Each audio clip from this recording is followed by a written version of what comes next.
الحمد للہ رب العالمین والعاقبۃ للمتقین والصلاة والسلام علی سید الانبیاء وعلی آلہ وصحبہ اجمعین ومن تبعہم بإحسان الی یوم الدین۔ اعوذ باللہ من الشیطان الرجیم، بسم اللہ الرحمن الرحیم۔ سبحان الذی اسری بعبدہ لیلا من المسجد الحرام الی المسجد الاقصی الذي باركنا حوله لنريه من آياتنا إنه هو السميع البصير۔ گزشتہ درس میں رجب کے حوالے سے بات ہوئی تھی، رجب کے معنی سے متعلق اور اس میں جو مروجہ عبادات ہیں اس کے حوالے سے۔ آج کی ہماری گفتگو رجب کے آخر پہ ایک بات مشہور ہے کہ 27ویں شب کو رسول اللہ صلی اللہ علیہ وسلم کو اللہ تعالیٰ نے معراج کا شرف بخشا تھا۔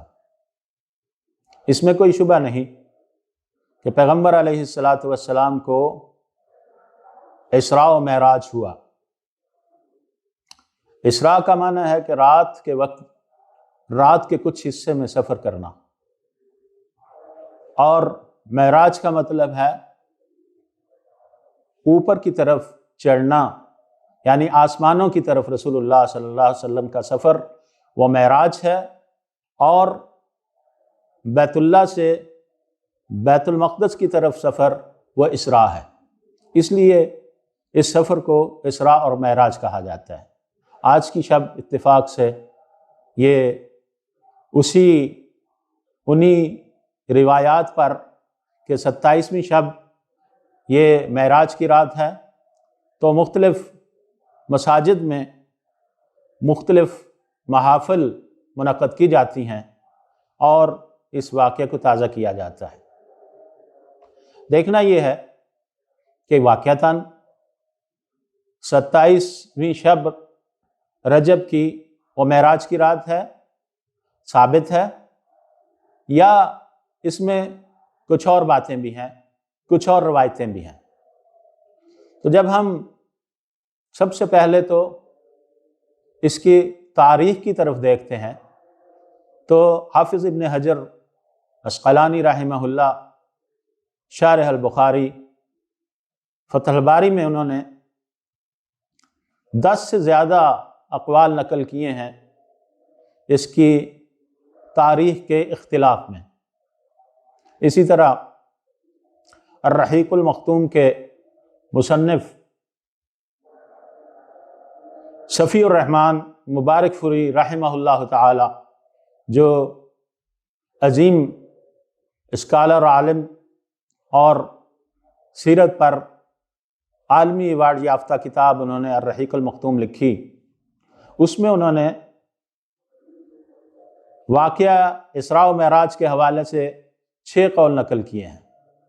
ہندوستان اور پاکستان میں عمومی طور پر یہ مشہور ہے کہ یہ 27ویں شب ہے رجب کی، مگر حقیقت یہ ہے کہ یہ تاریخ مختلف ہی ہے، اور جو محقق ہیں وہ یہ ثابت کرتے ہیں کہ یہ تاریخ صحیح نہیں ہے، کہ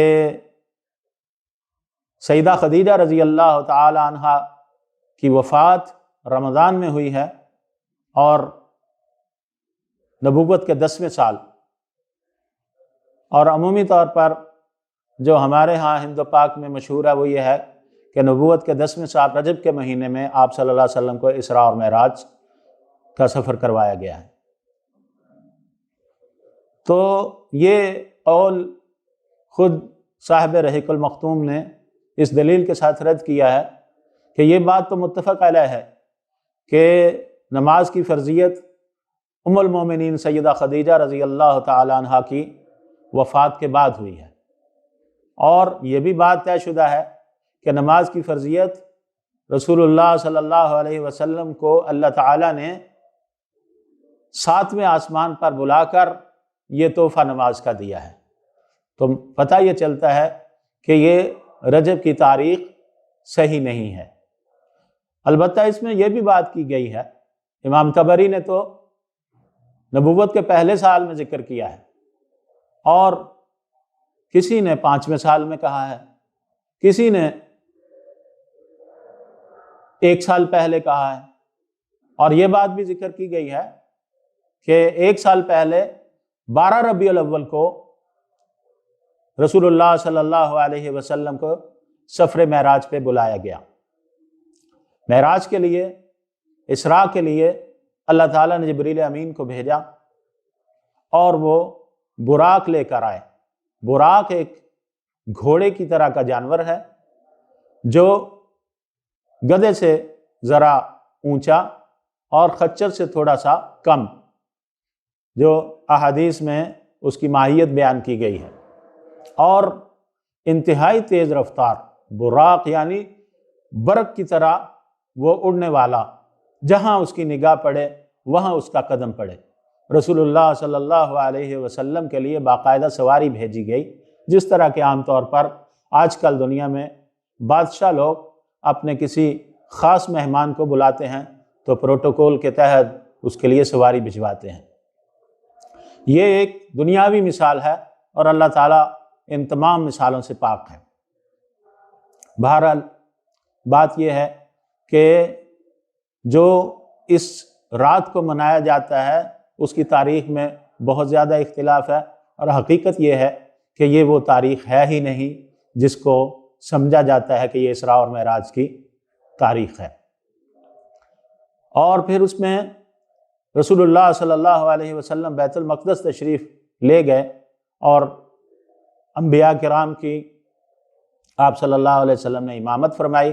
آپ صلی اللہ علیہ وسلم کی خدمت میں دودھ اور شراب پیش کی گئی۔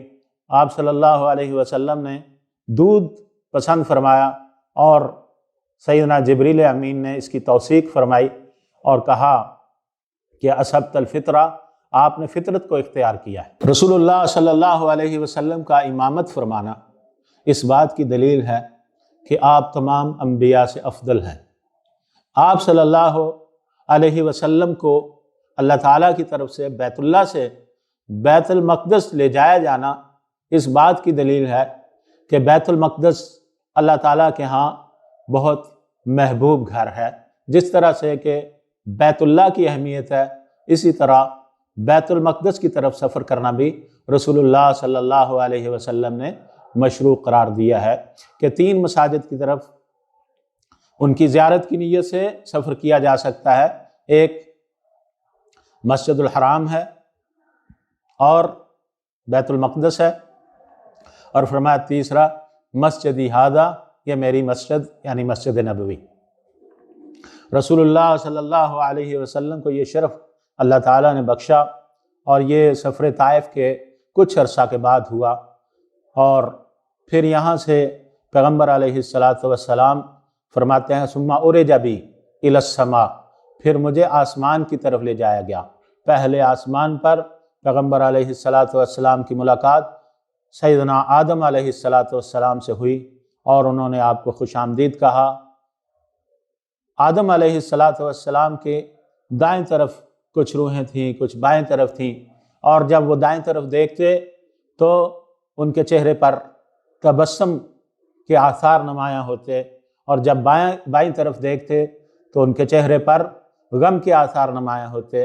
رسول اللہ صلی اللہ علیہ وسلم نے سیدنا جبریل امین سے پوچھا کہ یہ کیا ماجرا ہے؟ تو جبریل امین کہنے لگے کہ دائیں طرف ان کی اولاد میں سے وہ لوگ ہیں جو جنت میں جانے والے ہیں، ان کو دیکھ کر وہ خوشی محسوس کرتے ہیں، اور بائیں طرف ان کی اولاد میں سے وہ لوگ ہیں جو جہنم میں جانے والے ہیں۔ انہیں دیکھ کر ایک باپ جب اپنی اولاد کو کسی خطرے میں دیکھتا ہے یا مصیبت میں دیکھتا ہے تو تبھی بات ہے پریشان ہوتا ہے۔ تو آدم علیہ السلام جب اپنی اولاد کے ان لوگوں کو دیکھتے ہیں جو جہنم میں جانے والے ہیں تو آپ کے چہرے پر پریشانی کے آثار نمایاں ہو جاتے ہیں۔ دوسرے آسمان پر رسول اللہ صلی اللہ علیہ وسلم کو جبریل لے کر گئے، اور وہاں حضرت عیسیٰ اور یحییٰ علیہ السلام سے ملاقات ہوئی، اور ان کے ساتھ بھی سلام دعا ہوئی، خوش آمدید کہا۔ اسی طرح رسول اللہ صلی اللہ علیہ وسلم تیسرے آسمان پر پہنچے تو وہاں یوسف علیہ السلام سے ملاقات ہوئی۔ چوتھے آسمان پر پہنچے تو ادریس علیہ السلام سے ملاقات ہوئی۔ پانچویں آسمان پر پہنچے تو حضرت ہارون علیہ السلام سے ملاقات ہوئی، اور چھٹے آسمان پر حضرت موسیٰ علیہ السلام سے ملاقات ہوئی۔ موسیٰ علیہ السلام آپ دیدہ ہو گئے، تو پوچھا گیا کہ آپ کس بات پر آپ دیدہ ہوئے ہیں، کیوں آپ رو رہے ہیں؟ تو انہوں نے کہا کہ یہ خوبصورت نوجوان میرے بعد آیا اور اس کی امت کا بہت بڑا حصہ جنت میں جائے گا، جبکہ میری امت ان کے مقابلے میں بہت کم لوگ جنت میں جائیں گے۔ اس بات پر وہ روئے۔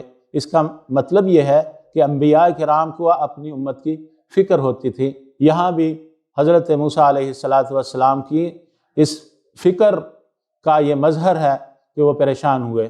رسول اللہ صلی اللہ علیہ وسلم نے ان کی کیفیت بیان فرمائی کہ موسیٰ علیہ السلام کو نصف عالم کا حسن دیا گیا۔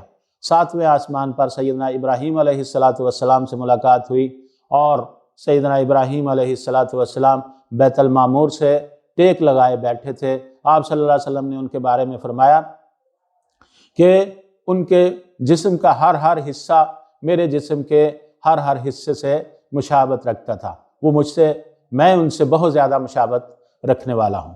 صحابہ کرام نے اشتیاق کا اظہار کیا۔ پھر آپ صلی اللہ علیہ وسلم نے فرمایا کہ میں اپنے باپ ابراہیم علیہ السلام سے بہت زیادہ مشابہت رکھتا ہوں۔ وہاں ان سے بات چیت ہوئی تو جو نصیحت انہوں نے فرمائی اور جو ذکر دیا، وہ یہ نصیحت فرمائی کہ اپنی امت سے کہیں کہ سبحان اللہ والحمدللہ ولا الہ الا اللہ واللہ اکبر، اس کا اہتمام کریں، یہ دعا پڑھا کریں۔ پیغمبر علیہ السلام نے بھی فرمایا کہ پوری دنیا پر جہاں جہاں سورج کی کرنیں پڑتی ہیں، جس چیز پر بھی سورج کی شعاعیں پڑتی ہیں، کرنیں پڑتی ہیں، ان سب سے زیادہ عزیز تر مجھے یہ کلمات ہیں۔ اللہ تعالیٰ مجھے اور آپ سب کو عمل کرنے کی توفیق عطا فرمائے، اور رسول اللہ صلی اللہ علیہ وسلم کی تعلیمات کے مطابق صحیح دین پر عمل کرنے کی توفیق عطا فرمائے۔ وما علینا الا البلاغ۔